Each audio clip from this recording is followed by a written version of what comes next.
तर नमस्कार मंडळी, आपल्याकडे जी गाडी आज आली आहे आणि ज्याच्यामध्ये आपण सीएनजी इन्स्टॉल केलाय ती गाडी आहे वेन्यू 2024चं मॉडेल आहे. 2024चं मॉडेल याच्यामध्ये आपण जे किट इन्स्टॉल केलंय ते मिजो सिक्वेन्शियल इटालियन ECM मध्ये आपण याच्यामध्ये किट इन्स्टॉल केलंय आणि गाडी आपलं पूर्ण सगळं इन्स्टॉलेशन झालंय, सगळं फिटिंग झालंय.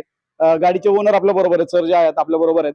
सरांनी गाडी चालवली आहे आणि फिटिंग क्वालिटी पण बघितली आहे. तर गाडीचा आणि फिटिंग क्वालिटीचा जो सगळा त्यांचा एक्सपिरियन्स आहे तर तो आपण त्याच्यामध्ये सरांकडनं जाणून घेऊ की कसं वाटलं, म्हणजे गाडीचं फिटिंग कशी वाटली आणि गाडी चालवल्यानंतर परफॉर्मन्स कसा वाटला. सरांचे मित्र पण बरोबर आहेत, त्या दोघांनी गाडी चालवली आहे. तर आपण त्यांचा पहिल्यांदा काय करू की आपण फिटिंग क्वालिटी बद्दल बोलू की फिटिंग क्वालिटी कशी वाटते.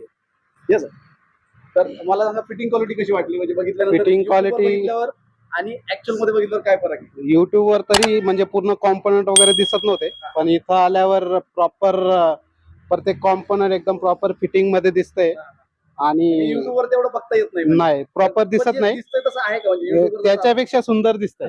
एकदम प्रॉपर नीट नेटकं एकदम प्रॉपर केलेलं आहे. म्हणजे प्रत्येक कॉम्पोनंट व्यवस्थित जागेवर प्लेस केलेले आहेत आणि हे फिटिंगची क्वालिटी, ते वायरिंग वगैरे माउंट केलेले एकदम प्रॉपर केलेलं आहे. कसं वाटतं, म्हणजे आपल्या viewers ते ला म्हणजे आपलं असं वाटत नाही की बाहेरून काही बसवलंय बुवा इंजिन मध्ये. एकदम आणि जे बसवले ते आता हलून रेड्युसर वगैरे हलून बघा बघा एक. आम्ही आधीच बघितलंय हालून, कारण YouTube वर बघितलं होतं. तर तुम्ही फॅब्रिकेशन स्वतः करतात म्हणून, तर ते एकदम प्रॉपर केलेलं आहे. आणि मी किट मध्ये बघितलं तुमचं ते जे फॅब्रिकेशन देतात मिजो वाले, ते एवढं काही म्हणजे हार्ड नसतं. आपण ते वापरतच नाही. कारण आपण गाडी चालवत असताना इंजिन मध्ये खूप व्हायब्रेशन होतात आणि त्याच्यामुळे हे पट्ट्या तुटू शकतात. तर हे खूप छान केलेलं आहे तुम्ही, आणि ह्या गोष्टी कोणीच करत नाही अशा. कारण मी बरेच CNG सेंटरला ऑलरेडी भेट दिलेली, पण असलं काम मी कधी नाही बघितलं. फिटिंग क्वालिटी एक नंबर. आणि त्यातल्या त्यात मागचं आम्ही टँक पण बघितली, त्यात पण एकदम प्रॉपर space स्पेस निघालाय स्पेस पण आणि चांगला निघालाय, फिटिंग पण एकदम व्यवस्थित खूप झाली. खूप छान.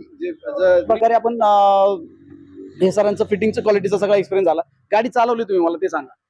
गाडी आम्ही माझ्या मित्राने पण चालवली आणि मी पण चालवली. बऱ्याच वेळेस तुम्ही चेंज केलं CNG टू पेट्रोल आणि पेट्रोल टू CNG मध्ये मध्ये, पण कुठल्याही प्रकारच्या लॅग किंवा जर्क वगैरे काही नाही. आणि दुसरी सगळ्यात मेन गोष्ट, कारण ही गाडी ऑलरेडी पिकअपला खूप कमी आहे, तसं तिला तर मला खूप डाऊट होता की बाबा CNG लागल्यानंतर अजून डाऊन होईल. पण कुठलाही फरक म्हणजे 19-20 जे तुम्ही काही वेळेस म्हणतात ओनर, तो पण मला जाणवला नाही. आणि कधी कधी वाटलं तर CNG वर जरा चांगला पिकअप घेते असं पण वाटलं. काही प्रकारे आपण काय झालंय की गाडी सगळं फिटिंग झालंय. सरांचा आपण एक्सपिरियन्स पण बघितला, फिटिंग क्वालिटी दाखवतो एकदा आणि मग गाडी आपण डिलिव्हर करतोय.